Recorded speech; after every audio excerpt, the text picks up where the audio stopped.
Entre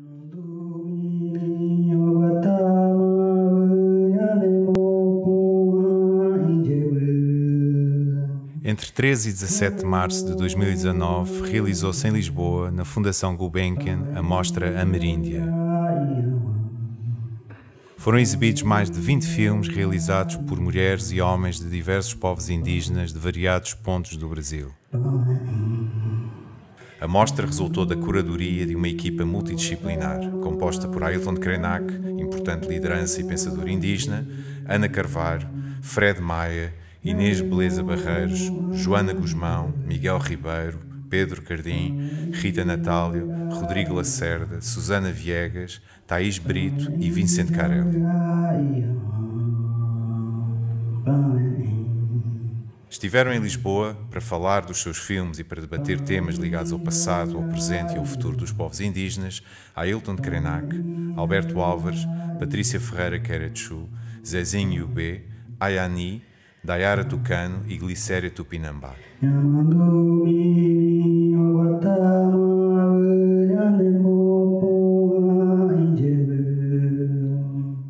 Este vídeo contém o debate de abertura da mostra, intitulado Roça do Ofício, e conta com a participação de Ailton Krenak, Alberto Álvares, Patrícia Ferreira Querechu, Zezinho Yubé e Ayani. Muito boa tarde, o meu nome é Pedro Cardim, eu sou da Universidade Nova de Lisboa, do CHAM, Centro de Humanidades, e queria dar as boas-vindas a todos os presentes. É ótimo ver esta sala cheia para um evento Ameríndia, esta mostra de cinema indígena, que foi uma iniciativa de muitas instituições, muitos esforços individuais e coletivos, e portanto é magnífico estarmos aqui hoje e ver tudo isto tornado realidade. Eu vou fazer uma apresentação muito rápida, puramente institucional, porque a razão pela qual todos estamos aqui não é sobretudo ouvir o que os nossos convidados que vêm do Brasil têm para nos dizer, mas é obrigatório referir nestas ocasiões as entidades e os apoios que permitiram este evento. Antes de mais, a Pordoc e a DOC Lisboa, a Aldeia SP, a Câmara Municipal de Lisboa, a Fundação Gulbenkian, onde nos encontramos, e todo o apoio que, desde o momento inicial desta organização, nós sentimos para esta iniciativa. A Fundação para a Ciência e Tecnologia, várias unidades de investigação, o CHAM, o CRIA, o ICS, Laboratório Associado da Universidade de Lisboa, a Faculdade de Letras da Universidade de Lisboa, e também o Instituto de História da Arte da Universidade Nova de Lisboa, o CRIA, Centro em Rede em Antropologia. Portanto, uma série de instituições, juntamente com projetos de investigação, alguns deles europeus, como o projeto Resistance, ligado à Universidade de Évora. Os esforços e os contributos institucionais, individuais e coletivos desse conjunto de entidades permitiu tornar realidade esta mostra, que vai estar aqui patente desde hoje até ao próximo domingo. Vamos contar com uma série de filmes e também de debates e, sobretudo, com a participação inédita e extremamente valiosa de Ailton Krenak e de vários realizadores e de personalidades do universo indígena no Brasil dos nossos dias, num momento absolutamente prioritário para lançar os debates e as discussões que vão aqui ter lugar hoje e nos próximos dias. Portanto, quero agradecer publicamente a todas as instituições que mencionei, a todos os apoios que tivemos e passar de imediato a palavra ao Fred Maia, que também faz parte da organização deste evento, e o Fred irá apresentar uma das figuras mais centrais desta iniciativa e que sem essa figura, a Ailton Krenak, nós hoje não estaríamos aqui neste evento. De modo que, muito obrigado a todos pela vossa presença e tem a palavra Fred Maia.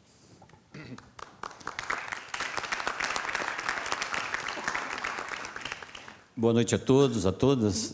Eu resolvi escrever um pequeno texto, prometo não tomar muito tempo de vocês, porque, como nós falamos lá no Brasil, eu fiquei temeroso de dar um branco, de dar um amarelão para falar dessa pessoa de quem eu fui encarregado ontem para falar. Pois é isso, enquanto Ailton Krenak recebia os aplausos e cumprimentos pela sua brilhante e inspirada fala no ICS, a professora Suzana Viegas, que está aqui do meu lado, me chamou e me deu a missão ainda mais difícil do que aquela a qual me voluntariei ainda em 2016 de trabalhar para dar continuidade à mostra, ao DSP do cinema indígena aqui em Portugal, visto que politicamente o projeto seria interrompido inevitavelmente no Brasil depois da sua segunda edição. Ailton Krenak foi um dos idealizadores e realizadores daquela mostra, juntamente com Alfredo Manevi, o Van Sancarelli, o João Fortes e sua filha Alice, o Juca Ferreira, entre outros tantos. A missão que me foi dada pela professora Suzana é esta: apresentar o Ailton na abertura da mostra Ameríndia, Percurso do Cinema Indígena no Brasil, em Lisboa, que ora realizamos junto com ele e outros indígenas e colaboradores portugueses aqui na Fundação Calouste Gulbenkian, que nos acolhe e a quem agradecemos muito. Dificílima missão que, por outro lado, torna-se muito fácil pelo fato de Ailton Krenak dispensar apresentações e porque ele mesmo, melhor do que qualquer outra pessoa, dará conta de dizer o que ele é, logo menos. De todo modo, tenho algum conhecimento sobre o Ailton, desde antes daquele discurso que ele, histórico, e vocês vão poder ver aqui num filme ou podem acessar no YouTube, fez no Congresso Nacional enquanto pintava o seu rosto com tintura de genipapo, em 88, por ocasião da Constituinte. Fala que marca e garante algum direito constitucional aos povos indígenas que naquele momento estavam alijados ainda dessas garantias numa Constituinte que acabava com o entulho autoritário da ditadura no Brasil e que pretendia ser representativa e soberana.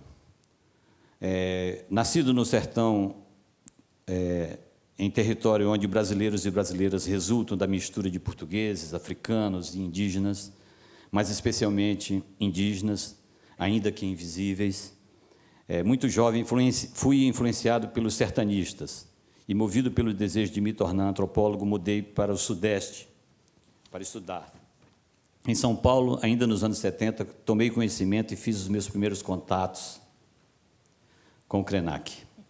Eram anos de chumbo e os indígenas estavam na linha de tiros, acossados pelo Estado autoritário, pela avidez dos madeireiros, mineradores, criadores de gado, produtores do agronegócio, da soja e das monoculturas, que expandiam suas ganâncias pelos Brasis profundos e cobiçavam as terras imemoriais dos povos ancestrais do Brasil, que eles, os indígenas, denominaram no passado de Pindorama, a terra das palmeiras.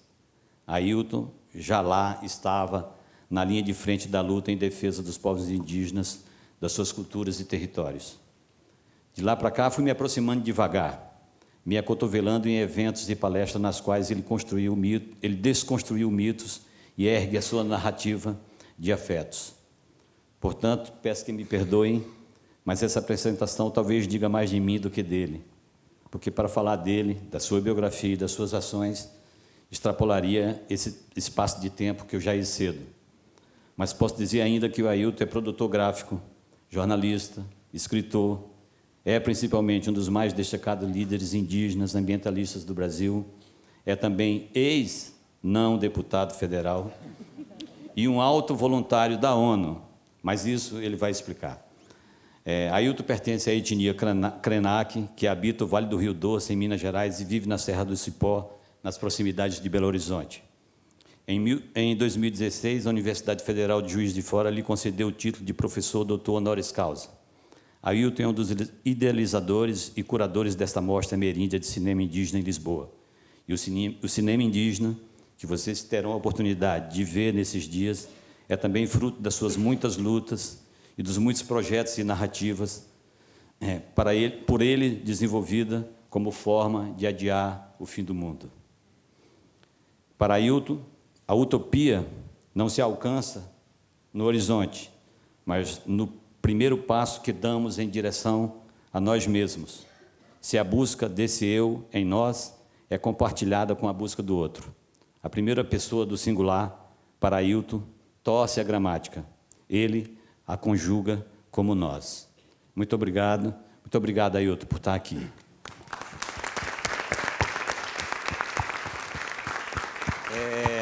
Tenho que passar a palavra para Rodrigo. Por favor. Olá, boa tarde. Eu sou um dos colaboradores desta mostra e, como anfitrião, cabeu-me apresentar duas pessoas, dois realizadores e, com muita sorte, duas pessoas que foram anfitriãs da minha estadia no Brasil e que me guiaram pelo cinema indígena do Brasil. Em primeiro lugar, vou apresentar a Patrícia Ferreira, que está aqui ao meu lado, uma pequena apresentação. Que a Patrícia Ferreira é professora indígena na aldeia Quenju, em Rio Grande do Sul, e é uma das cineastas mulheres mais produtivas e sensíveis do panorama atual do cinema indígena. Realizou, entre outros filmes, Bicicletas de Nhandaru, Mebiá Mirim e Tava, A Casa de Pedra. A Tava, A Casa de Pedra, vocês podem assistir na sexta-feira, à noite, às 21 horas. E este é um filme sobre aquilo que na historiografia ocidental se chama as missões Zubítico-Guarani. E este é o primeiro filme que mostra as narrativas e a história segundo a perspectiva Guarani, através de relatos principalmente dos charamóis, que são os anciões, os velhos sabedores. E, em segundo lugar, vou apresentar José de Lima Kaxinawa, que é mais conhecido, ou que assina os filmes, por Zezinho Yup, que é um cineasta uniquim da terra indígena Praia do Carapanã, e que foi agente agroflorestal da Comissão para o Índio, do Acre, e durante vários anos também secretário para os assuntos indígenas do governo do Estado do Acre. Realizou, entre outros filmes, As Voltas do Quené, Troca de Olhares, e já me transformei a imagem que vocês podem assistir hoje à noite às 9 horas. E passo agora a palavra à Rita, que vai apresentar os restantes convidados. Olá, boa noite a todos. Bom, um pouco como o Rodrigo, sou também uma das colaboradoras desta mostra e estou, sobretudo, muito feliz para poder estar aqui a partilhar deste momento, que é também, para mim, uma viagem iniciática num processo importante, trazida do movimento indígena também para aqui, para Portugal, e em particular para Lisboa. E eu queria apresentar dois convidados que estão aqui connosco esta noite. Queria começar por apresentar a Ayani, que está aqui do meu lado esquerdo, que é mestre artesã uniquim da aldeia de São Joaquim, no Rio Jordão, no estado do Acre, no Brasil. Ela é filha de um já lendário pajé chamado Agostinho Icamuru, que, aliás, é uma das figuras centrais do filme que podemos ver no domingo, Chucu Chucuê, às 16 horas, e que é também uma personagem, figura central no filme de Zezinho Yup, Já Me Transformei em Imagem, que será apresentado hoje na sessão de abertura às 9. E a Ayani acompanhou as filmagens deste filme, o Já Me Transformei em Imagem, em 2008, e começou a interessar-se por cinema nessa altura. Havendo muito poucas realizadoras mulheres uniquim, a Ayani foi escolhida pela sua comunidade em 2010 para iniciar o processo de um primeiro filme. E ela pôde fazer uma oficina nessa altura através da rede dos povos da floresta e escolheu um tema que tinha a ver diretamente com ela, que era fazer uma biografia da sua avó, também chamada Ayani. E esse filme, Ayani por Ayani, pode ser visto na sexta-feira à noite, pelas 9 horas, e eu penso que ele é bastante relevante para pensar coisas que atravessam, ideias que atravessam um pouco da curadoria desta mostra, que tem a ver com a noção de biografia e de retrato através do cotidiano. E aqui depois da Patrícia, temos o Alberto Álvares, que é cineasta Guarani Nhandeva. Ele nasceu no Mato Grosso do Sul, em Porto Lindo, e vive atualmente no interior do estado do Rio de Janeiro. Eu tive a oportunidade de conhecer o Alberto no ano passado, porque comecei a ver os filmes dele no acervo do Fórum Doc, em Belo Horizonte, e tive que o procurar. Portanto, fui procurá-lo nas redes sociais e encontrei-o no Facebook e ele virou meu amigo. E desde então temos vindo a conversar bastante sobre o que é fazer cinema, o que é ser cineasta indígena, e ainda hoje podemos conversar um pouco mais sobre isso. O Alberto ele começou a filmar em 2010 e ele até hoje já fez cerca de 15 filmes. Dentro deles vários filmes curtos, mas também 4 longas. Nós vamos poder ver 2 desses filmes no sábado, no dia 16, pelas 16 horas. Um deles é o Guardiões da Memória e o filme curto chama-se A Aldeia e a Cidade. É certo? Estou a dizer bem. A história como o Alberto começou a fazer filmes, ela é muito cativante, mas acho que eu não sou a pessoa certa para a contar. Mas tem a ver com ter conhecido uma equipa de filmagens num lugar onde ele estava a morar na altura e ter caído quase de paraquedas como ator desse filme, que era um filme não indígena, mas que era inteiramente falado em Guarani e que se chamava Como a Noite Apareceu. E a partir daí começou esse processo pela ideia de fazer filmes. O que eu entendo da importância do cinema do Alberto, ou para o Alberto, é, quanto a mim, a retomada de uma sabedoria guarani que serve não só para quem vê os filmes, mas, segundo entendi hoje, ontem e nas últimas conversas que tenho tido com o Alberto, também como uma ferramenta para o autoconhecimento e para uma retomada cultural que também é pessoal. Pronto, é isto. Obrigada a vocês os dois.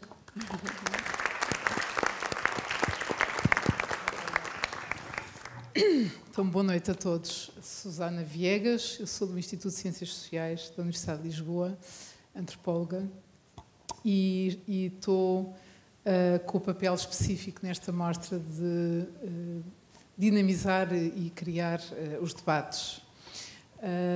Eu queria começar por dar as boas-vindas a todos e muito em especial dizer que este é um momento de facto muito particular para nós todos, que tivemos já quase há 2 anos a trabalhar para que esta mostra acontecesse, e é muito bom saber que ela está de facto a acontecer com a presença de todos os realizadores. Foi um processo difícil.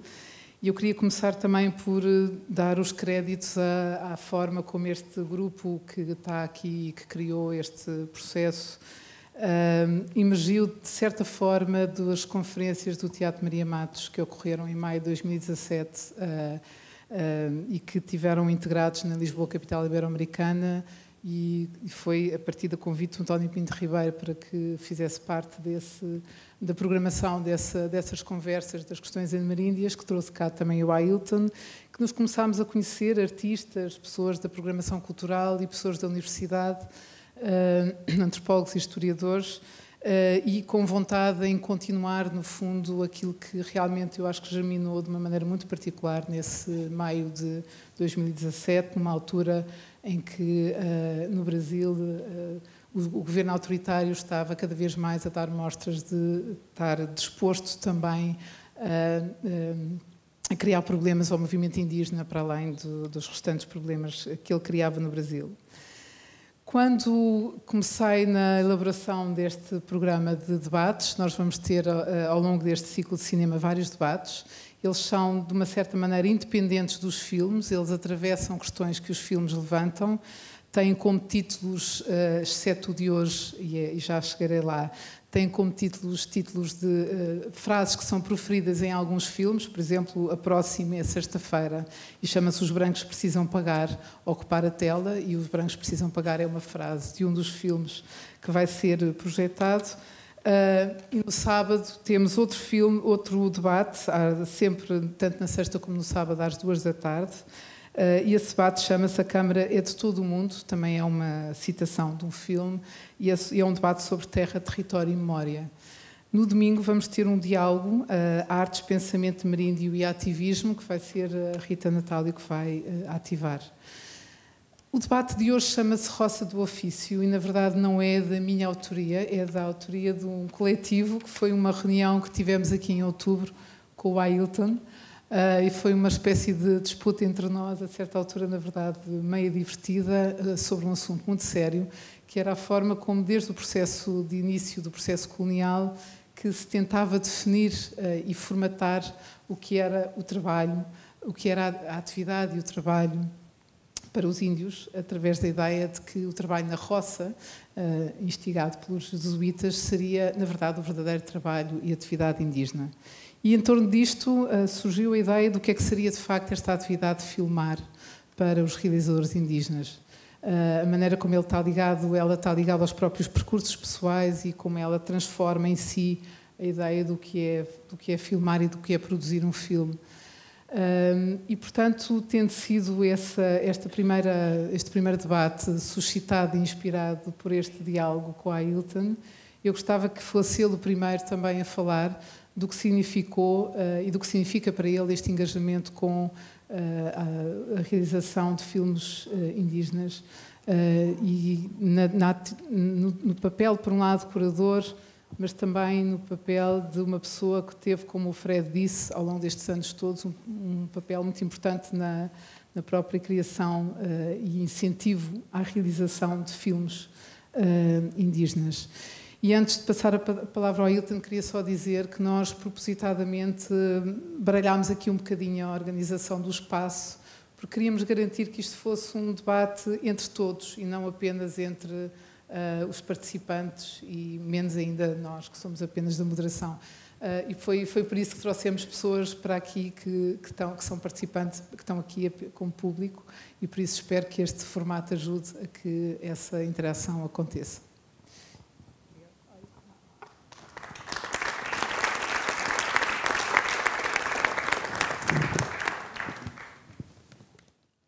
Boa noite a todos. Sejam todos muito bem-vindos ao nosso encontro, que é um ritual que eu experimento como um presente. Estar aqui com esses amigos, estendendo o campo das nossas visões sobre os contextos cultural que cada uma das nossas comunidades vive, é um presente maravilhoso. Eu me sinto muito privilegiado de estar integrando essa colaboração, que tem uma característica muito especial por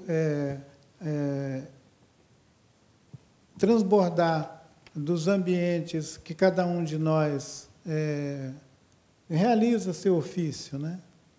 Aqui nós temos pesquisadores, gente que trabalha com as ciências, e artistas, pessoas que realizam as suas criações em diferentes campos, e transpor essas fronteiras e estabelecer esse tipo de colaboração é uma das experiências mais ricas e mais animadoras que a gente pode compartilhar. Eu agradeço imensamente a oportunidade, a presença de todos os senhores, senhoras, de todos que estamos aqui, e a essa instituição que nos acolhe a todos, que constituíram esse arranjo de iniciativas diversas que colaboram para esse momento que eu estou chamando de um ritual. Em algum momento, nós chamamos de roça do ofício, com a intenção de exatamente esvaziar qualquer tensão nessa experiência de encontro transatlântico. Nós pensamos a possibilidade de apresentar para um olhar que não estava familiarizado com essa experiência de povos de tradição oral, que ainda tomam essas tecnologias recém-apropriadas, né, que é a câmera e todos esses dispositivos digital que as nossas comunidades começaram a se apropriar e a experimentar o seu uso há cerca de 10 anos, 15 anos.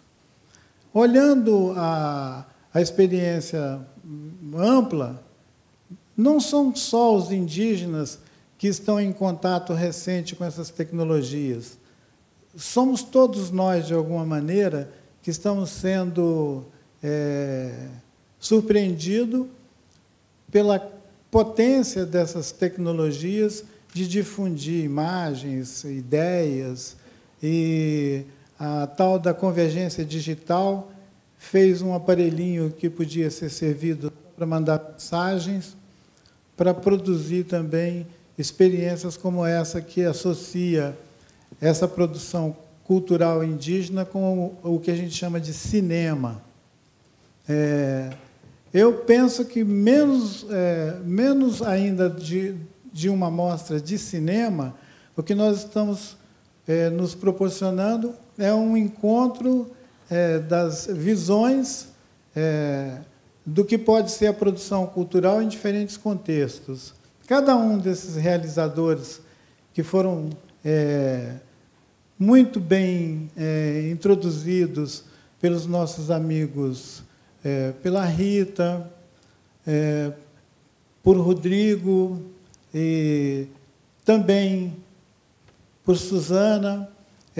Cada um desses realizadores tem uma experiência tão singular de ter entrado em contato com essas tecnologias e transformado isso numa ferramenta de seguir contando histórias.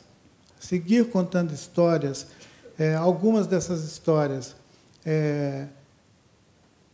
vinham e vêm das suas narrativas mais antigas sobre a sua cultura, seu povo, e foi uma potencialização dos nossos recursos de comunicação, essa geração que decidiu fazer alguma coisa parecida com o cinema.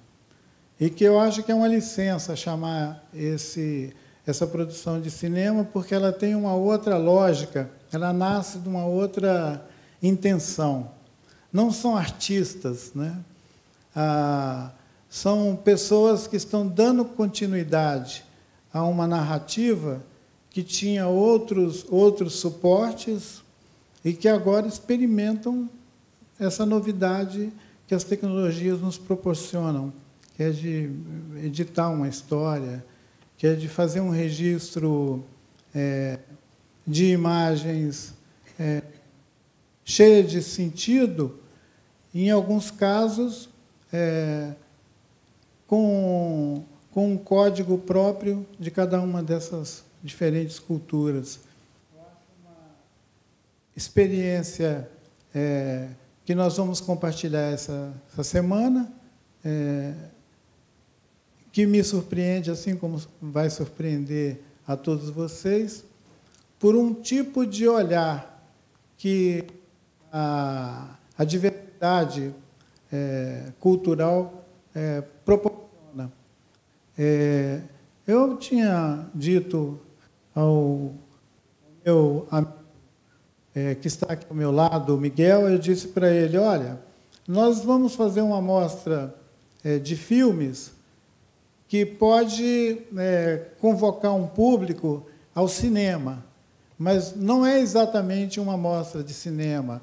Nós estamos buscando um campo de colaboração em que a realidade que essas populações vivem lá no Brasil possa ser compartilhada por pessoas que estão em outros contextos culturais, enriquecer as nossas trocas e potencializar a ação desses sujeitos, que são sujeitos coletivos, como disse o meu amigo Fred, todos têm essa perspectiva de mundo, de interação coletiva no mundo, são pessoas que estão vivendo cada um na sua comunidade, com uma série de questões que são importantes dar conta, seja no campo dos direitos territoriais, dos direitos humanos, do direito da pessoa,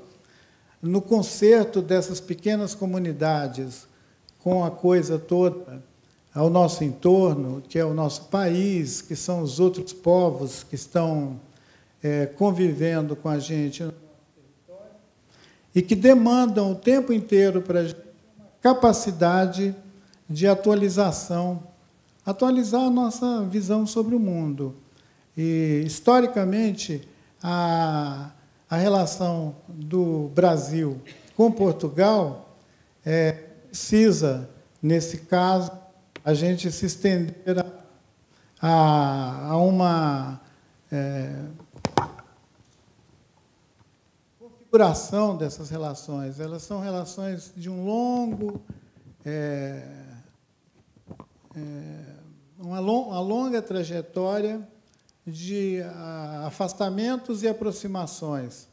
E eu, sinceramente, espero que essa nossa colaboração no campo da cultura ela possa ampliar os nossos horizontes, inclusive nos pondo num lugar onde a gente se liberta daquela chave travada do pensamento político, que é limitado e, às vezes, reduz as nossas visões sobre a potência, a possibilidade das trocas.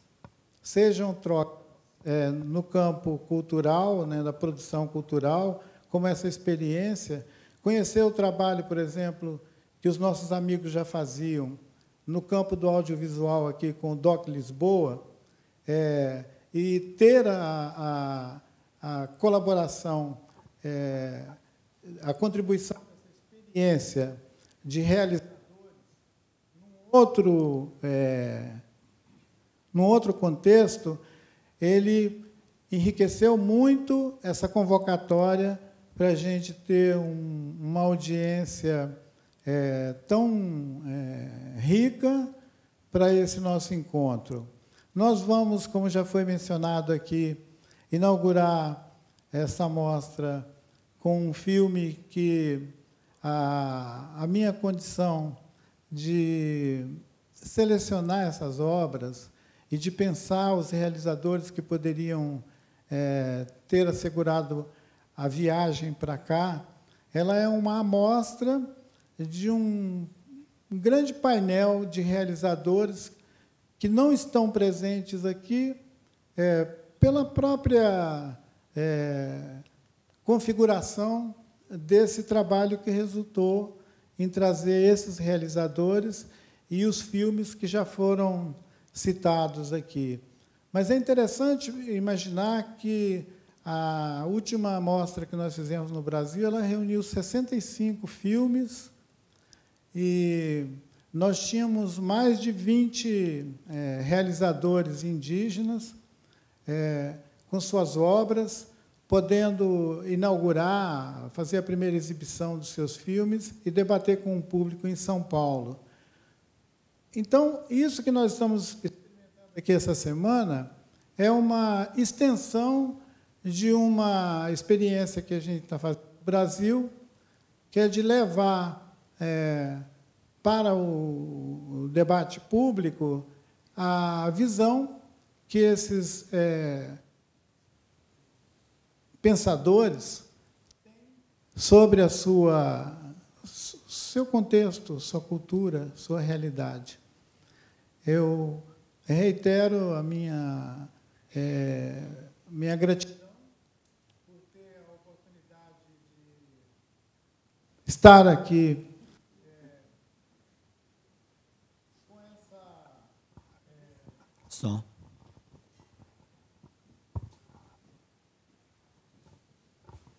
com essa privilegiada fala com todos vocês. Eu gostaria de nomear cada uma das pessoas que, há mais de um ano, vem ajudando a construir esse momento do nosso encontro. São todos igualmente importantes na viabilização tanto dos meios materiais para a gente poder estar aqui reunido, quanto na concepção dessa mostra. Ela é uma mostra colaborativa, a marca principal dela.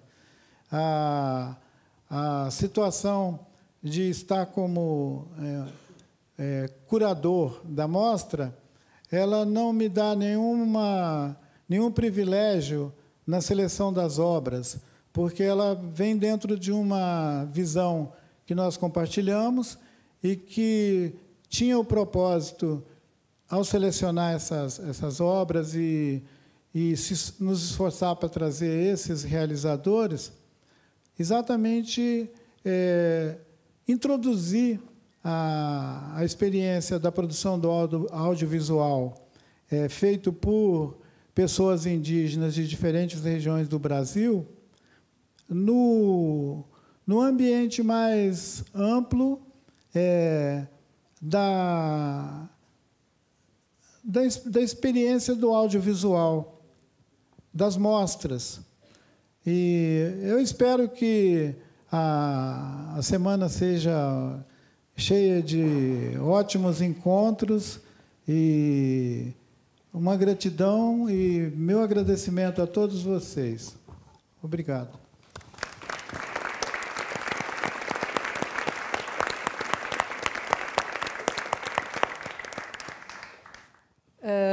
Foi uma boa introdução a este projeto colaborativo que envolveu pessoas do DOC Lisboa, a Rita e o Rodrigo, do lado de Portugal, e que do lado de lá, para além do Ailton, tinha o Vincent Carelli também envolvido na programação, e que aos poucos foi envolvendo em rede os realizadores. Da conversa que tivemos sobre o que é que seria então o ofício do realizador indígena e os percursos que seriam diferentes nele em relação ao que seria o ofício do realizador não indígena, estava um bocadinho a ideia de biografia, a ideia de que isto foi um processo e que teve muito que ver com as diferentes experiências que não pessoas individuais, mas coletivos, como diz o Ailton, foram tomando. E nesse sentido, eu ia convidar a Patrícia e o Zezinho e o B a falarem a seguir um bocadinho sobre isso, sobre a sua experiência ligada com a vida nas aldeias, não é? E, portanto, e com a sua experiência de entrar neste ofício e o que ele significa para eles. Boa noite a todos. Então, eu sou a Patrícia, né? E também tenho um nome em Guarani, que é Pará. E primeiramente, quero agradecer, né, por estar aqui, por esse convite a todas as pessoas envolvidas e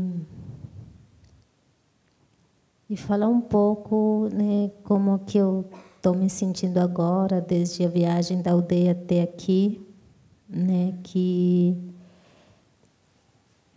eu vim de São Miguel das Missões, né, como todos sabem, ou alguns não devem ter conhecimento sobre as ruínas, né? Que eu não sei se a palavra seria sobrevivente, mas assim eu acho que eu sou a sobrevivente daqueles, né? Da história que aconteceu, né? Sobre a catequização dos povos guarani pelos, né? Jesuítas. Então eu convivo com isso diariamente. A minha aldeia fica a 30 quilômetros dessa redução. E aí eu vim pensando como que, né, o Portugal, tão longe do meu espaço, parece tão longe, mas ao mesmo tempo tão ligada, né, quanto à história. E, né, como que aconteceu há muito tempo atrás isso, e ainda estou, né, e eu, né, consegui chegar de onde eles partiram, né, para catequizar o meu povo nas missões. E aí falar um pouco também como começou a minha história, o meu envolvimento com cinema, com câmeras, Eu comecei em 2008, com a primeira oficina teve na aldeia, em 2 aldeias, na verdade, que era no Rio Grande do Sul, que é o meu estado. Era uma das aldeias que participou foi da aldeia de Porto Alegre e uma que é a minha aldeia. E para a gente começar com esse trabalho, a gente teve a gente se envolveu com o IFAM, né, que eles tinham a gente tinha um projeto para fazer registrar, né, a fala dos mais velhos sobre o que eles né, pensavam sobre as ruínas, que na época, né, sempre tinha histórias, né, que os jesuítas escreviam e não tinha nenhuma história contada pelos Guarani, né, nos livros, em outros lugares. Só oralmente, só a gente que sabia.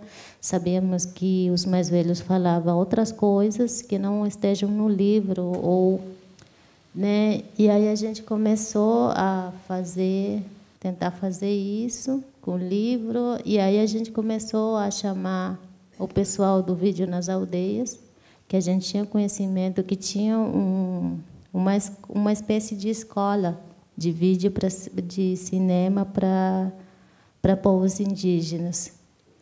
E a gente fez um projeto para chamar eles, para um grupo, né, para as pessoas irem lá na aldeia, dar uma oficina. E eles foram em 2007.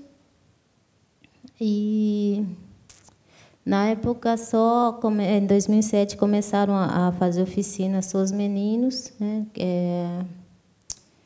Na época eu já trabalhava na escola, e a primeira oficina era de conhecer a Câmara, filmar né, o que estava acontecendo nas 2 aldeias. E aí a segunda oficina foi em 2008, onde era a oficina de edição, e eu fiquei mais perto, assim, por causa da tradução. Me chamaram mais para ficar na tradução, como eu já trabalhava com escrita, né, eu falava um pouco mais português também, não muito, mas aí eu fiquei um pouco mais nessa oficina. Aí comecei a pensar como que pensar e perceber como que essas novas ferramentas que estavam chegando na aldeia era importante para a gente, né, como a Ayrton falou, para continuar registrando essas falas, né, das pessoas mais velhas, essa ansiedade de falar para os não indígenas também, que muitas vezes não são, né, levados para fora, porque não, né, não tinha não tinha como. Mas daí eu fiquei pensando, a gente ficou pensando, então a gente conversou bastante com as comunidades, por que essa ferramenta é importante. Então, desde 2007 a gente está com esse trabalho, vem realizando vários filmes como coletivo, e acho que é isso.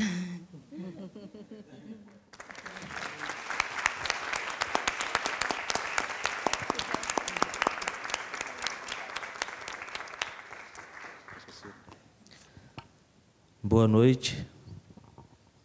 Boa noite.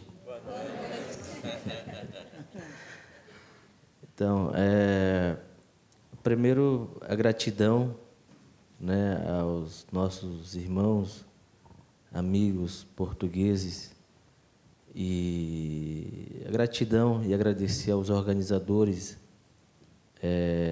dessa mostra, começando pelo Chay Ailton e os demais envolvidos nesse projeto. Então, muita gratidão, muito obrigado por esse convite, por essa oportunidade.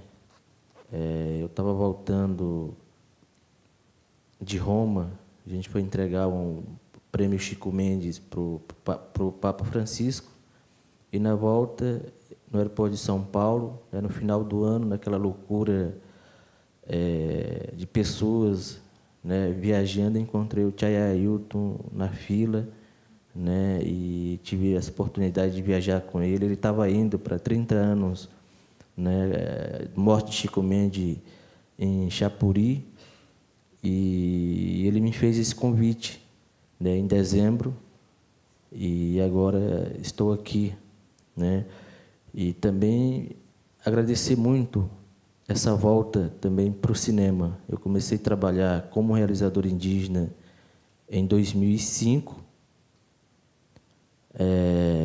dei uma parada em 2010 por conta de um trabalho público dentro do governo do Estado. Então, aqui é a minha primeira viagem de retomada, né, ao cinema. E, para a gente, cinema é um instrumento muito importante para o nosso povo. Quanto o registro, no primeiro momento, né, a gente registra, congela a imagem das pessoas, né, para ser visto, né, há muito tempo pela frente. O intercâmbio, interculturalidade, né, de a gente possa intercambiar o conhecimento e o convívio desses povos, né, sem poder sair da aldeia, assim como eu vejo, né, o meu povo vê os filmes dos Guarani, né, de outros povos, né, do Xingu, e assim como as pessoas vê, né, os povos de outros estados vê o meu filme também. E assim a gente tem essa oportunidade de trazer, né, para vocês também e para os outros países, para poder conhecer a nossa realidade, a nossa luta, a nossa cultura, de mostrar que os povos indígenas resistem e a diversidade cultural que nós temos no Brasil. E ao mesmo tempo, né, é um instrumento político, né, de luta, né, cultural, e de repasse de conhecimento dos mais velhos, né, registro do conhecimento dos mais velhos, para garantir a manutenção, né, desse conhecimento, que os mais velhos e o nosso conhecimento não estão nos arquivos ainda, né, a história da nossa cultura, do nosso povo, é muito na oralidade. Então, traz esse instrumento, o cinema traz esse instrumento importante para o nosso povo. Eu comecei a trabalhar como realizador e me apaixonar pelo cinema quando o Chay Ailton esteve lá na minha aldeia em 98, né, eu tinha 14, 15 anos de idade, junto com o Vansan, e em 2003, né, tive a oportunidade de conhecer e encontrar de novo o Vansan, e comecei a participar das oficinas, né, de realizadores indígenas, né, e em 2005 já fiz o meu primeiro documentário, e assim fui registrando, né, o conhecimento do meu povo, a história do meu povo, e assim também resgatando as festas e os rituais que o meu povo já não faziam mais. A gente via festas de outros povos, por exemplo, do Xingu, né, o povo ainda tradicional, com pouco tempo de contato, né, tudo pintado, sem roupa, com cocares, e o meu povo começou a se interessar. A gente precisa fazer as nossas festas assim também, porque a festa que existia era a festa de demonstração, sem aquela festa com espírito. Então, o cinema trouxe essa oportunidade também para a gente. E assim, né, todos esses anos do meu trabalho, eu tive a oportunidade de registrar momentos importantes, né, do meu povo, dos jovens que eu filmava, hoje já são homens, já têm família, e assim também os velhos que eu registrava já se foram, e hoje só tem a imagem. E o filme que vocês vão poder ver hoje, né, o título é Mandamishina, já me transformei em imagem, que é a fala de um personagem e de um pajé, né, que foi personagem de vários filmes que eu fiz, que é também pai da Ayani. Ele foi um grande pajé e um grande político, né, grande liderança político, né, do nosso povo e do nosso Estado. Então, muita gratidão mais uma vez. Rausch, Rausch.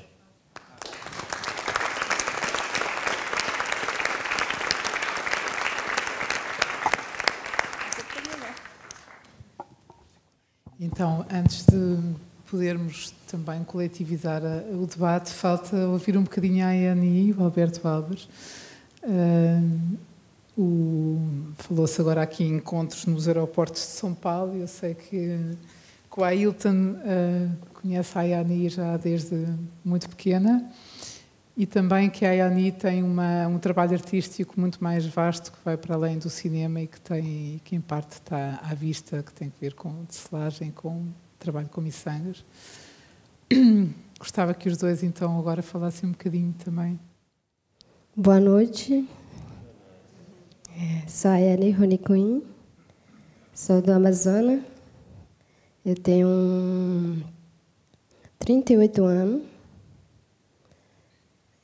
Eu moro na terra indígena, no Rio Jordão, aldeia São Joaquim, Centro de Memória. Eu sou filha do pajé Agostinho, em Camuru. Eu sou aluna também, artista, canta. Eu sou artesã, mas mestra agora. Eu estou com 38 anos, eu sou mestra agora.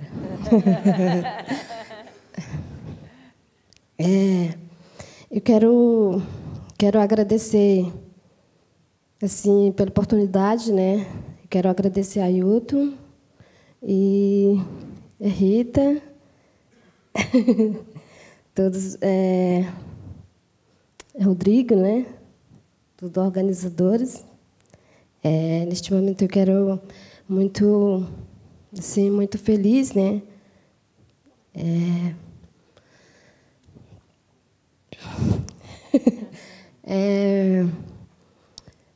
Aconteceu em 2005, aconteceu uma oficina, mas não tenho oportunidade assim participar da oficina.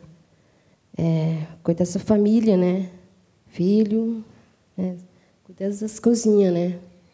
Depois, 2010, aconteceu de novo uma oficina. Tem um ponto de cultura também na nossa aldeia. Aí a comunidade me escolheu para participar, né? Aí eu gostei também de registrar, né? Aí eu escolhi minha avó, a Ayani também. A Ayani para a Ayani. Aí eu registrei. Já.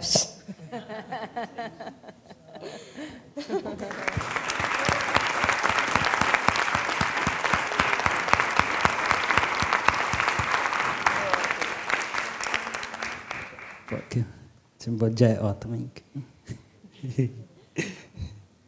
Nhân với tung ba chứ, vì sao sẽ vai pa per já agora pendere qua né, pendere tambu tempo e pa ora vai ve qua né, agora para pedir che né pedir ju vai já chega tanga coisa pender oi tem poecha nem poecha vai agora pedir hai vete so pecha manya pungang wagi pecha ciawu apa juga coisa voi pecha ko amostra de apoa pecha nyanderu toma pecha che coisa tenonde que tu ve tomo bagete que tu hai coisa pecha agora o pive pecha ba pama pecha de pive. E aí, entenderam tudo?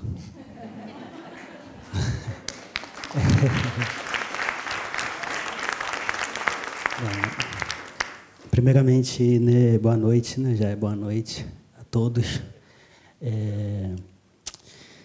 E assim, primeiramente eu agradeço ao Nyanderu, que a gente fala o Nyanderu, que é Deus, né, traduzindo, né. E segundo, agradeço assim, as pessoas da organização, a vocês que estão presentes aqui, e a Rita, né, que a gente... Não sei como que a gente foi se encontrar pelas redes sociais, né? Acho que isso também é uma forma, uma fonte, né? E agradeço a todos os parceiros, assim, que eu sei que não é fácil para conseguir isso, de fazer uma realização, e principalmente você trazer de outro lado do oceano, assim, tudo, né? E agradeço também o Tiramon Ailton, né, que é o grande sábio político para dentro do nosso povo. E apesar de que ele não é um Guarani, mas é um Krenak, mas ele como se fosse uma porta-voz para as comunidades, para os povos do Brasil, assim.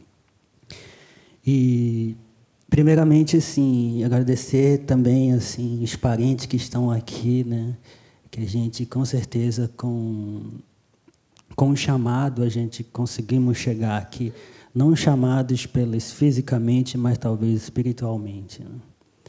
E eu acho que o filme, ele começar a falar um pouco do filme, como a Rita tinha falado, né, que eu sempre falo que eu sou atormentado. Eu não sou ator, eu sou atormentado. Sempre venho trabalhando, né? Em 2008 comecei a participar esse processo, né, de atuar para frente da câmera. Só que o cinema brasileiro, em geral o cinema talvez hollywoodianos, sempre me incomoda, né? E toda vez que a televisão ou o cinema vai para nossas aldeias, ele sempre quer mostrar a imagem do índio congelado. Como se nós, indígenas, parássemos no tempo. Se a gente não acompanhasse esse mundo moderno com a nossa sabedoria, né? Então isso sempre vem me incomodando muito. E aí eu filmava lá e assim, eu achava aquilo era bonito. Era um primeiro filme e também eu estava de tanguinha e tudo, né? Eles colocaram até aplique no meu cabelo e falei, poxa, é tão diferente. Mas assim, sempre pensei assim, falei assim, mas pô, não é tão difícil de filmar. E aí falei assim, e agora? Por que não eu contar a minha própria história, né? Eu acho que quando a gente conta a nossa própria história, a gente conta o nosso olhar, né? Você conta os seus olhares. Não é outra pessoa que vem contar o olhar dele da sua própria história. Porque quando o cinema vai para a nossa aldeia, ele sempre quer colocar o índio como se fosse um índio no passado. Como se o índio parou no tempo para reforçar mais ainda o pensamento da sociedade, não só do Brasil, mas do mundo, né? Para ver como o índio está ali, ainda como se fosse um índio parasse no 1500 anos atrás. Mas não, a gente estamos aqui, a gente estamos resistindo com nossos cantos, com as nossas línguas, com a nossa tradição, com nossas árvores, né? Com nossos espíritos, com o espírito, né? Eu acho que tudo isso fortalece a gente. Então, em 2008, comecei a participar do processo de cinema. E aí, foi em 2010, eu consegui vir para o Rio, aí eu consegui uma bolsa do Observatório da Educação Escolar Indígena, que tinha um projeto que trabalhava com observação da escola indígena no estado do Rio, e no qual onde eu moro, tá? Que já me apresentaram, então não preciso mais repetir meu nome. Então, eu acho que... E aí, também eu olhei assim, mas eu também não tenho uma experiência de ir lá na escola e, tipo assim, olhar o tempo todo e escrever, tentar ajudar, assim. Aí eu falei assim, poxa, o nosso povo, nós Guarani, somos um povo da oralidade, nós não somos de escrita. Então, o nosso conhecimento é repassado de geração para geração através, na beira da fogueira, os mais velhos contando histórias, ou tomando chimarrão, ou na casa de reza, cantando, ou através... Tudo isso a gente vem aprendendo como é o mundo que a gente vive e o mundo da espiritualidade. E então, em 2010, eu falei com a coordenadora, assim, eu falei assim, poxa, eu quero fazer um filme. Ela falou assim, mas eu não sei como começar. Ela falou assim, então, tudo bem, já que... Aí ela falou assim, não, nosso projeto não é de fazer o filme, mas já que você está insistindo, né, eu argumentei, fiz o argumento para ela que eu precisava escrever com alguma coisa. E aí ela falou assim, tudo bem, Alberto, então a gente vai fazer uma oficina de edição. Ela falou assim, tudo bem. Aí fizeram oficina de edição na UFMG, na Universidade Federal de Minas Gerais. Eu fui lá, participei, né? E aí, acho que foi durante um ano, fiz essa oficina, né, aprendendo todos os básicos. E aí a coordenadora falou assim, e agora, qual é o primeiro passo para você filmar? Também não sei. Aí ela falou assim, agora é só você, escolhe que a gente vai mandar você para a aldeia daqui. Então, eu fui assim, fiquei meio surpreso. Então eu falei assim, eu já sei, eu vou fazer um filme sobre eu chamo de Tiramonha, que é os mais velhos, o sábio, que hoje ele está com 110 anos, mora em Florianópolis, no estado de Santa Catarina, no Brasil. Né? Então aí eu fui lá, aí eu cheguei lá com a câmera, eu não sabia nem ligar, desligar, não sabia o que eu ia fazer com a câmera. Cheguei na aldeia lá do Tiramonha, lá em Santa Catarina. E assim, conversei, assim, a gente já tinha conversado tudo isso antes, que eu ia fazer um filme. Né? Aí eu fui lá, né? Aí no outro dia já ia começar, assim. Aí eu falei, puxa, nem sabia ligar nem desligar. E aqui naquele momento que eu comecei a aprender. Mas também não sabia como enquadrar, né? Como filmar. Então, o Tiramonha já era muito filmado pelas outras pessoas. Na verdade, é a minha própria personagem que dirigiu o meu próprio filme para mim. Aí ele falava assim, você tem que me filmar dali. Daqui. Se você quiser me pegar assim, só de cabeça para baixo do peito, aí ele fala em Guarani para mim. Né? A polícia pode ser água, tá, tudo isso. Foi maravilhoso, assim, porque eu acho que eu vim numa escola de cinema não assim pelas teorias, mas pela prática. E aí sempre falava assim, o famoso contra-luz, né, que a gente estava conversando. E aí ele fala, não filma para esse lado que esse sol vai queimar a sua lente. Então ele vem me mostrando de que forma que eu devo aprender assim. Então eu comento que até agora não sei bem a regra de cinemas, as linguagens de cinemas, mas eu sei filmar, né? Eu sei filmar, eu sei enquadrar direitinho tudo, mas o nome mesmo não sei ainda. Hoje eu sei mais ou menos o plano americano, contraplanos, plano geral, você faz um prongé. Então, tudo isso é uma língua que nem pertence a mim. E hoje, assim, eu crio minha própria linguagem, os quadros, tudo em Guarani. Então, eu acho que isso tudo eu venho trabalhando nas oficinas também. Né? Hoje eu dou oficina, hoje eu trabalho dando oficina de cinema, fotografia, então, enfim, em vários lugares. E eu acho que o cinema ele é tão importante, né, que, ao mesmo tempo, você vai revisitando o seu passado. E, ao mesmo tempo, você vai fortalecendo, você vai vivendo com isso, com aquilo quando você está filmando.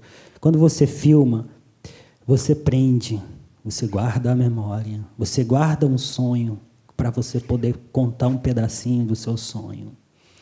Então, acho que tudo isso a câmera ajuda. E hoje é uma ferramenta que é tão urgente para a gente de fazer um documentário. Né? Não só o documentário, mas também, ao mesmo tempo, tem umas pessoas que fazem e usa também sobre essa questão do ataque também, que acontece muito na fronteira entre Brasil e Paraguai, os fazendeiros. Então tudo isso a câmera serve para captar, né?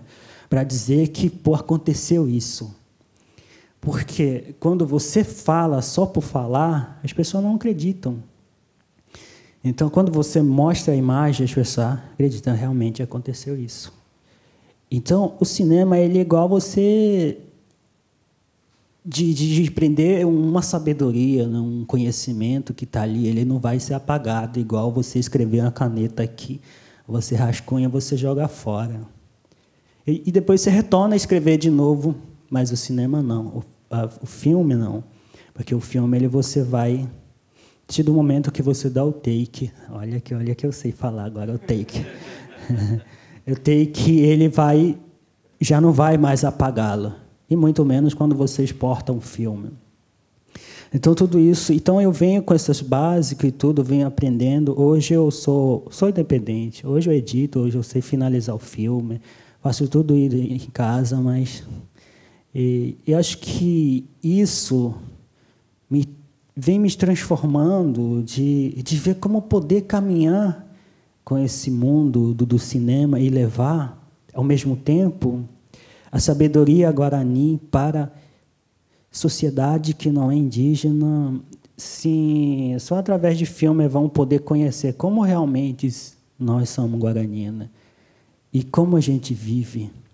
De que nós, guarani, o povo ali tá cantando, rezando, estão as pessoas que vai fazendo seu artesanato, tomando chimarrão.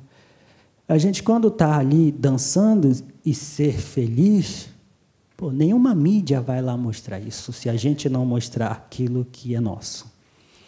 Mas quando você está retornando à sua terra tradicional, aí as coisas aparecem.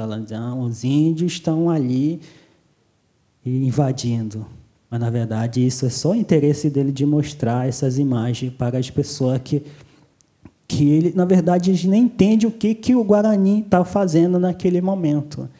Então, qual o chamado, qual a espiritualidade, qual o espírito que os mais velhos para a gente, como se fosse uma conexão, como se fosse um celular que conversa diretamente com o Nyanderu, né? Então, eles que são as pessoas que repassam para a gente como a gente vai estar vivendo. Então, isso tudo a gente vem mostrando, né, para o cinema, assim, e, ao mesmo tempo, quando... você filma, às vezes isso fica mesmo guardado para a gente, esses arquivos, né? Que é importante também o arquivo a gente guardar e revisitar. E hoje, assim, a escola trabalha esses arquivos também. O filme também ajuda. Então, o filme ajuda a pensar também até os próprios meninos dentro da escola. Porque eu tenho certeza aqui que tem os estudantes, assim, a gente vai ali, fica no quadro, preso no quadro, parece que você vai ficar louco, assim. Mas quando você trabalha um filme, uma narrativa, uma fotografia, aí você faz as crianças pensar e até voltar assim de fazer essa pesquisa com seus próprios pais, assim. Então hoje o cinema que eu faço, assim, então vem ajudando muito, assim, nessa questão também da educação. E hoje eu trabalho muito, assim, não só no Rio, né, mas os outros lugares. Eu já fiz o filme Paraná, Santa Catarina. Eu já fui até na ruína, lá da aldeia da Patrícia. E aí estava acontecendo uma época... Agora que em Fonte de exposição? Qual é a Argentina para Icodiaba? Ah, tá. E ela estava na Argentina. Patrícia vai e volta sempre na Argentina. Então, para nós, assim, esses territórios, assim, a gente não consegue ver a fronteira assim, de limitação, né? Então, tudo isso a gente tem um parente lá e a gente vai lá, volta e revisita e volta, né? Então, eu fui lá fazer um filme, uma curta filme para a exposição das ruínas, né? Então, mostrar como é o povo que vê essa questão do histórico lugar. Então, mas enfim, eu vou circulando, né, e para Mato Grosso do Sul. Eu estou com o roteiro pronto, né, e para buscar também os parceiros, chama-se Um Coração da Terra, né, para trabalhar assim entre fronteira entre Brasil, Paraguai e Argentina. E estou com outro filme novo que eu vou lançar, né, chama-se O Último Sonho. Esse Último Sonho, eu vou homenagear um velho sábio guarani que morreu no estado do Rio, em 2016, que ele veio no sonho deles, ele veio caminhando até formar uma aldeia, e aí no sonho também ele morreu. Ele viu o sonho, o dia que ele vai morrer, né? Então eu não vou falar tudo dos filmes, quem sabe a gente pode trazer para cá, eu posso mandar para vocês assistirem para cá. E então acho que é isso. O cinema, ele hoje é uma ferramenta, é muito importante para a gente, né? O cinema ajuda muito a gente até voltar o que não era ser mais praticado e praticar de novo. Então, por exemplo, desse filme, eu filmei na aldeia, lá em Angra, e aí o Tiramãe estava falando de 2 tipos de chondaras, que é a dança do guerreiro, né? Aí, quando mostrei isso lá, né, depois com imagens, com o arquivo, aí uma liderança levantou e falou assim: a gente não estamos praticando mais essa dança, a gente tem que praticar agora. Então, acho que tudo isso eu vejo que filme é importante. Filme ajuda a gente a revisitar o passado, viver o presente e olhar adiante, assim. Eu acho que é isso, gente. Eu só quero mais agradecer essa oportunidade, né, de estar aqui no meio de vocês. E que tenha vida longa esse Festival de Cinema Ameríndia aqui em Portugal, e a gente podemos espalhar em outros países, né, pegar cada vez mais essas parcerias. E muito obrigado, né, por ter me encontrado também pelas redes sociais. Você acha que se não fosse isso, eu não estaria aqui, né? Mas obrigado, gente.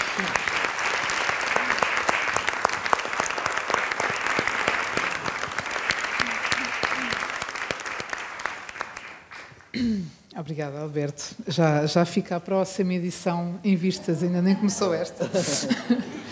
Bom, eu ia sugerir o seguinte: vou pedir ao Miguel para dizer qualquer coisa, porque é a única pessoa, para já, porque está aqui do DOC Lisboa e foi um parceiro fantástico neste processo todo, e muito de mediação, muitas vezes, entre as várias equipas presentes. E enquanto ele fala, eu vou olhando para aquele lado e para aqui a ver quem é que quer depois inscrever-se para colocar questões. Portanto, não vou olhar para ti, vou olhar para ti. Bom, eu vou ser muito breve, porque eu acho que o mais interessante do que vai acontecer ao longo desta mostra é precisamente esta troca incrível e rara com estes cineastas que não só hoje vão estar aqui connosco para partilhar as suas experiências, os seus saberes, as suas visões. Mas queria dizer que para a PORDOC e para o DOC Lisboa este momento é muito importante, e é muito importante, claro, porque culmina num trabalho que, tal como tantas outras instituições vimos fazendo, tentar estar atentos também a estas filmografias, mas como um momento inicial, e é um pouco isso que também que o Alberto Álvares estava agora a dizer, que isto não seja algo que acontece durante estes 5 dias, mas sim que seja o princípio de uma presença mais regular destas cinematografias na cidade e no país, e no continente e no mundo, mas lá está, e não só por estas entidades que agora se reuniram, mas também por outras, e que isto seja porque, na verdade, há interesse da comunidade, e isso é muito bonito de ver, porque esta sala está muito preenchida, a sessão de hoje está esgotada, e esperamos ou seja, a vossa presença é muito importante para que estes filmes também continuem a estar presentes no espaço depois destes dias. Ou seja, portanto, obrigado por estarem aqui hoje e acompanhem-nos ao longo dos 5 dias.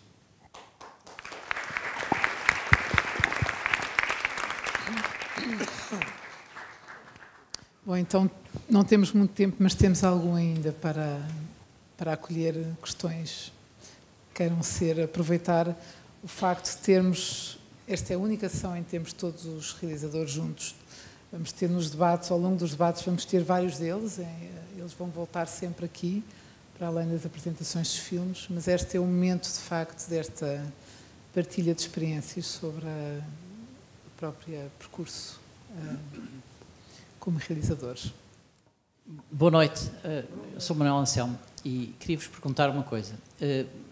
Dentro dessa ideia que é muito boa, as vossas as vivências e fazerem o vosso cinema, vocês estão interessados em fazer colaborações com cineastas de outros países ou querem manter a coisa muito, quer dizer, a captação da imagem muito fechada dentro desse vosso próprio universo que é muito vosso? Na verdade, assim, parceria sempre é bom. Eu falo isso, né? Que hoje, por exemplo, esse Coração da Terra é a primeira vez que eu estou um filme longa que vai ser realizado, primeira vez estou dirigindo, dividindo a direção com um amigo que não é indígena, né? Então acho que seria muito interessante e seria uma experiência muito nova, assim, de a gente poder também contactar esses parceiros, né? De poder estar trabalhando junto, assim, acho que isso, o nosso pensamento é isso, né? De a gente não só ficar para a gente. Quanto mais você espalhar os seus trabalhos e trabalhar coletivamente com os outros diretores que não é indígena, você consegue trazer muito mais riqueza. E, ao mesmo tempo, não só rico de trabalho, mas também a outra pessoa que não conhece a sua cultura, ele vai entender também esse olhar do indígena. E também, ao mesmo tempo, o indígena, que não tem tanta experiência de cinema de outros lugares, assim, também vai aprender também junto. Isso, acho que nossas ideias sempre é isso, de cada vez mais espalhar esse parceiro, né, mesmo, para a gente divulgar cada vez mais o nosso trabalho, né? O nosso mundo onde a gente vive também, né? Acho que quanto mais, porque o cinema você consegue levar assim para o outro lado do mundo, assim, mesmo que a aldeia não vai, mas o filme vai, né? Então, através disso, as pessoas vão conhecendo. Eu acho que é muito interessante mesmo, e eu penso nisso também, de poder pegar esses parceiros, tanto com a produção que não é indígena, de outros países, fazer esse intercâmbio e tudo, né? E quem sabe um dia, né? Aparece. Sim, bem breve. Assim, a maioria dos nossos filmes, no caso dos meus, foram filmes assim, com parceiros e colaboradores, né? Tanto na parte da edição, imagem. E o Vídeo nas Aldeias, né, como a Patrícia falou, né, foi e é uma grande escola de cinema para os povos indígenas, né? E há uma equipe grande, né, de colaboradores, né, de filme. E em relação, né, fizemos filmes, né, para externo e internamente também. Teve uma vez que, né, a gente foi apresentar o filme para o dia depois da pré-finalização, e o pajé falou assim: esse filme está tudo errado, vocês picotaram as músicas.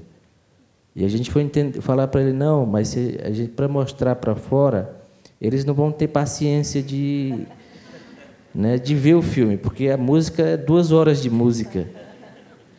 E aí a gente pegou, né, fizemos um filme mais interno, né, que sem tradução, porque aquele ali, o pajé e outros velhos queriam ver, né, não suportavam quando a gente cortava, e fizemos um filme mais, né, mais curto, mais editado, né, para apresentações para outros públicos, né.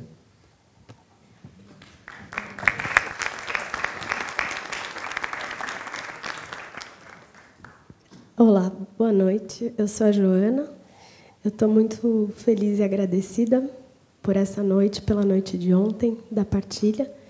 E a minha questão vai um pouco nesse sentido, da última fala, como é esse encontro com os mais velhos e essa produção da experiência audiovisual de vocês, e como essas narrativas elas vão sendo criadas, assim, não sei, em relação ao mito mesmo desse novo engajamento, e como é esse encontro com os mais velhos, os acordos, se existem acordos, tensões. Boa noite. Queria também agradecer o privilégio de participar aqui dessa conversa, de poder ouvi-los. A minha pergunta é no sentido de as últimas mudanças que a gente tem tido no Brasil na política tem impactado de maneira significativa uma série de aspectos da nossa vida e da vida de vocês, particularmente, que é o que nos interessa aqui. Mas tem impactado já também uma parte da produção cinematográfica no Brasil por conta dos fundos de financiamento, de incentivo. Eu queria saber se, de alguma maneira, vocês já têm algum impacto também disso, se tem algum tipo de interferência na produção audiovisual e se há, de que maneira, digamos assim, parceiros estrangeiros poderiam ou não contribuir. Muito obrigado. Eu realmente não é uma pergunta, é só eu me mostrar extremamente grato por estar agora na vossa presença.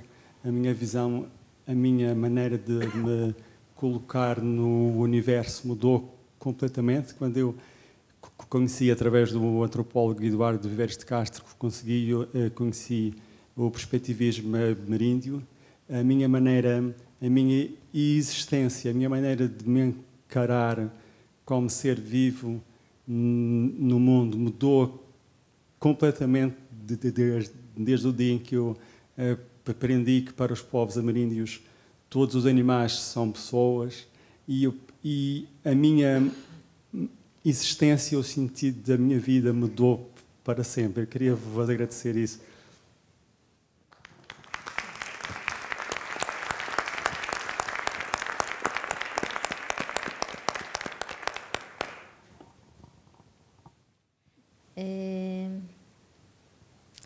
Então, como eu falei, né, que a gente começou a trabalhar em 2007 e tal, e nesse processo de fazer registros, de capturar imagens, a gente foi aprendendo muitas coisas, né?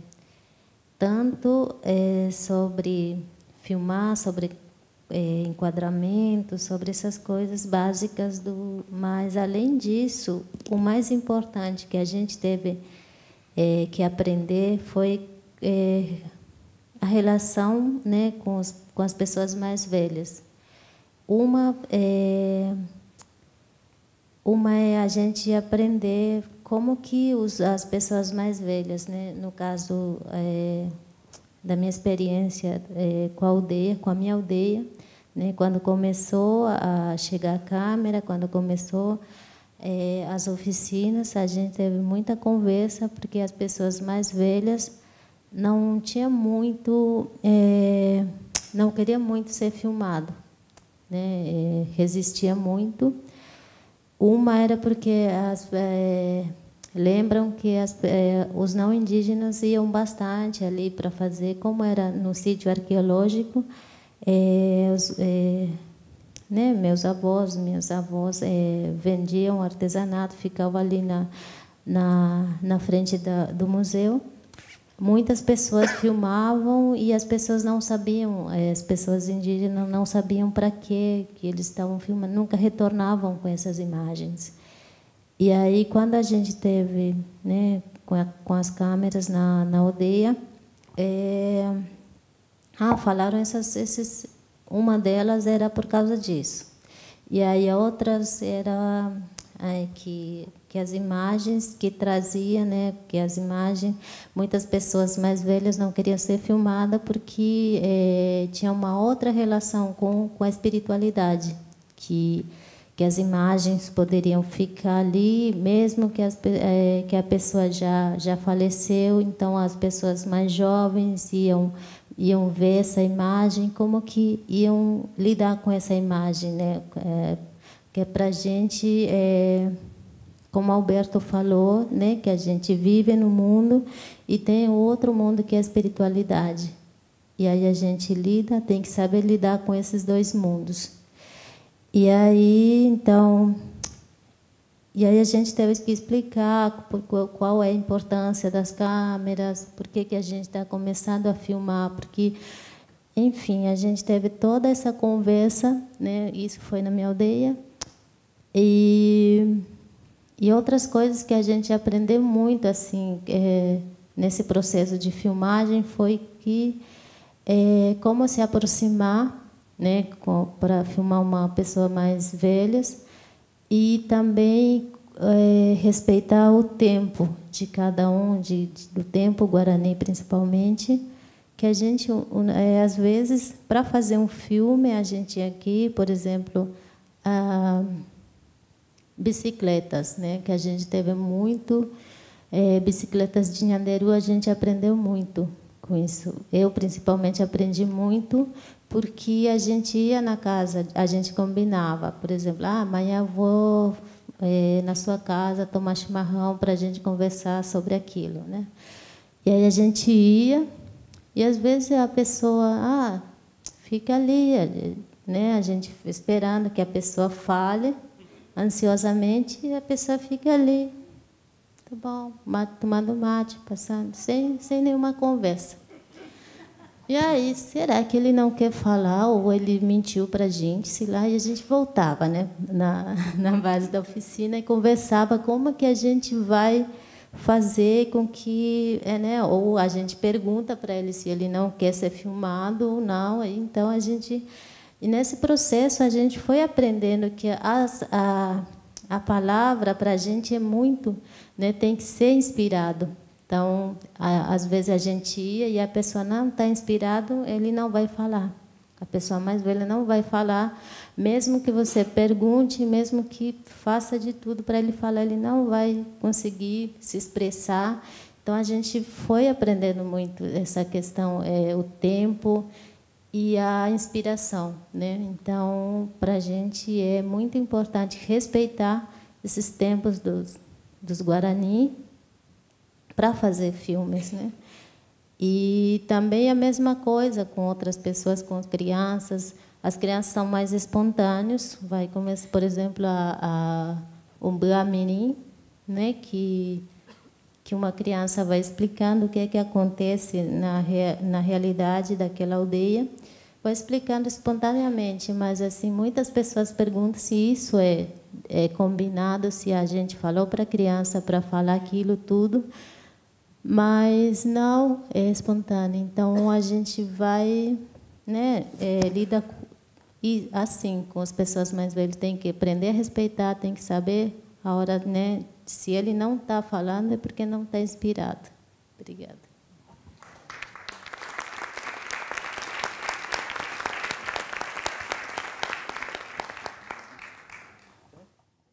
Eu acredito que me cabe fazer um comentário sobre a situação de mudança das políticas com relação ao audiovisual,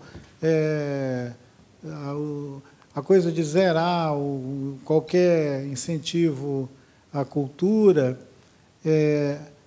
ele impacta a todos. E, até 3, 4 anos atrás, ainda havia editais. Tinha um edital, você se inscrevia no edital, mas aconteceu um fenômeno muito típico ou atípico, que foi de você se inscrever no edital e depois descobrir que aquele edital sumiu. Você ganhou o edital, mas não aconteceu nada. Então, foi uma suspensão unilateral. Este também estava estragado. Uma suspensão totalmente consequência dessa situação nova, em que o pacto da cultura foi zerado. Eu acho que ainda não atingiu ao tipo de realização do que seria essa produção indígena, porque uma das características dessa produção é exatamente existir sem financiamento. A maior parte dessas obras foram feitas sem financiamento, foi colaboração.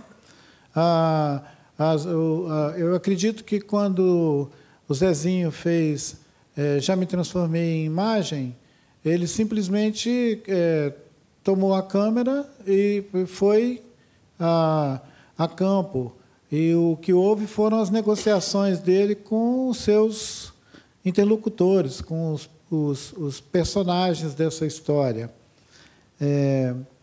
As colaborações que ele buscou depois, e que ele já mencionou, viabilizou a finalização, a edição, e parece que uma boa marca dessa produção é dela existir à margem do sistema que fomenta o audiovisual.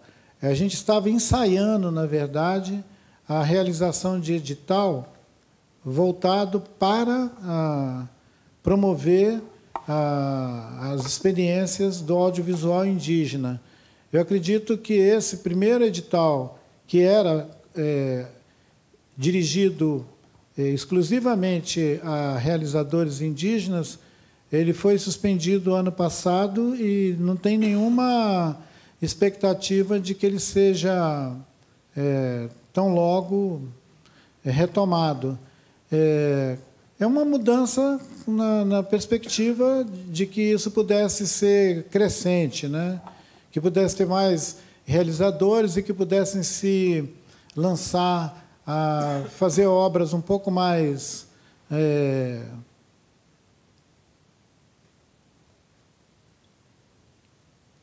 dependendo um pouco mais dessa coisa do financiamento. E o que leva a gente até a pensar se é possível fazer um cinema independente do financiamento público, por que criar uma vinculação com essa produção cultural ao financiamento público?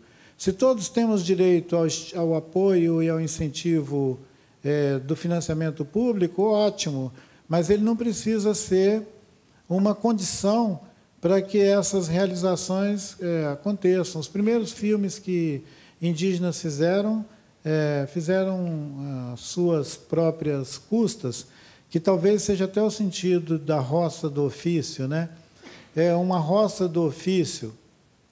Nós brincamos antes de trazer esse título, roça de ofício. A gente falou que, na verdade, são os ossos do ofício, que é as custas, tipo assim, o ofício e as próprias custas.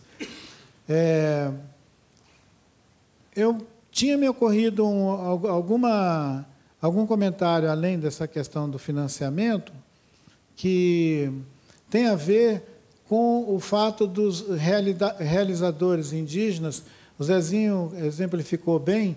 Ele fez o último filme dele, que ele concluiu e botou para circular e pôde ter tempo de acompanhar, há cerca de 8 anos atrás. Tem um realizador que não está aqui com a gente, que é o Morzaniel, que ele fez um filme que foi premiado, saiu do circuito regional e foi para o Canadá, foi para festivais, e foi um filme muito bem recebido. O pessoal ficou impressionado com a qualidade desse filme, que um Yanomami fez lá no território Yanomami. E se você procurar ele, o realizador, você não acha. Então, assim, diferente do mundo do cinema, onde um sujeito que faz um filme, você espera que ele faça o segundo, o terceiro e o outro, nesse universo aqui, fazer um filme não é um compromisso de fazer o segundo. Quer dizer, você não vira um cineasta. E há a possibilidade de alguém se transformar em imagem, mas não de continuar gerando imagens. E essa perspectiva que permite alguém que é artesão, que é cantor, que puxa as festas tradicionais e que faz um filme, então um filme é uma das coisas que essa pessoa faz.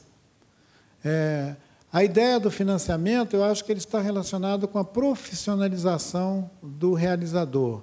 Se você é um escritor que vive de escrever e publicar, é claro que o mercado editorial te interessa. Mas se você é um camarada que escreve e não está nem aí se isso vai virar um livro e se vai vender, você vai continuar escrevendo do mesmo jeito, que, aliás, eu acho que é uma das qualidades dos grandes escritores que existe no mundo. Quando eles escreveram, eles não estavam nem pensando na gente, em nenhum de nós. Eles simplesmente escreveram. E suas obras se eternizaram, ficaram por aí. No campo da incursão dos realizadores indígenas, essa coisa do cinema, eu acho que é muito parecido com isso. Alguns vão deixar filmes que vão integrar a referência do cinema em qualquer contexto, mas não vão propriamente virar cineastas. Essa questão também de nomear realizadores indígenas, eu acho que já é um pé atrás, ao invés de chamar o cara de cineasta, né? Ao invés de insuflar essa ideia do cineasta, porque o que é um cineasta no Ocidente? Um cineasta no Ocidente é um artista. Pelo menos foi o que me comunicou a ideia, né? Tem um cineasta. É por aí, Miguel? O cineasta é um artista?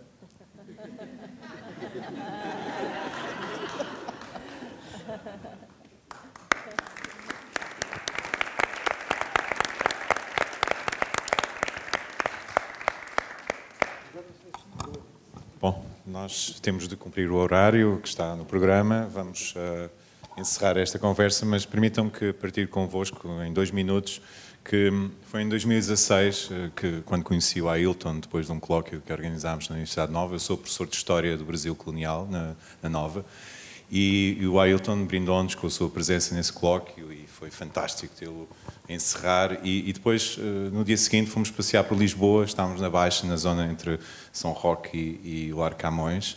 2016, a estátua do António Vieira não estava ainda lá, senão talvez fôssemos ver essa estátua e ver o que é que o Ailton tinha a dizer sobre ela. Agora, parece-me que é importante frisar que a minha motivação, e de todos nós de diferentes maneiras, é também, com esta mostra, contribuir para um pensamento mais crítico sobre o que é o passado colonial português no Brasil. E é óbvio que a melhor forma de começar essa conversa, diferente da que tem sido feita até agora, é pluralizar a conversa e falar com todos os envolvidos, coisa que em Portugal, como sabemos, não é a norma. Portanto, nada melhor do que ter esta oportunidade, ter os nossos amigos aqui também, nestes dias que se vão seguir, para tocarmos nesse assunto e para contribuirmos para uma conversa mais plural, como deve ser qualquer conversa sobre o passado colonial. E antes de mais, ter a falar aqui, nós todos da organização sempre dizíamos, nós não somos organizadores, mas somos sobretudo facilitadores, não é? Nós queríamos criar condições para ter aqui estes nossos amigos, para conversarem connosco, para falarem, para transmitirem a sua perspectiva sobre estes temas que foram abordados, mas também, claro, sobre o que se passa hoje no Brasil e suas relações com o passado. E Portugal não pode assobiar para o lado, está muito ligado ao que acontece hoje no Brasil e queria, claro, partilhar isso convosco. Como professor de História do Brasil Colonial, essa é a minha motivação também, e penso que de todos nós, na organização desta mostra. Portanto, como moderador desta sessão, dou por encerrada para já esta conversa. É uma conversa que se vai estender até ao próximo domingo. Neste momento vamos ter uma pausa até às 9, altura em que será apresentado Já Me Transformei em Imagem, de Zezinho e o B, que aqui está connosco e que vai falar sobre a sua obra, se me permite assim falar. Portanto, muito obrigado a todos, muito obrigado ao público pela participação e até já.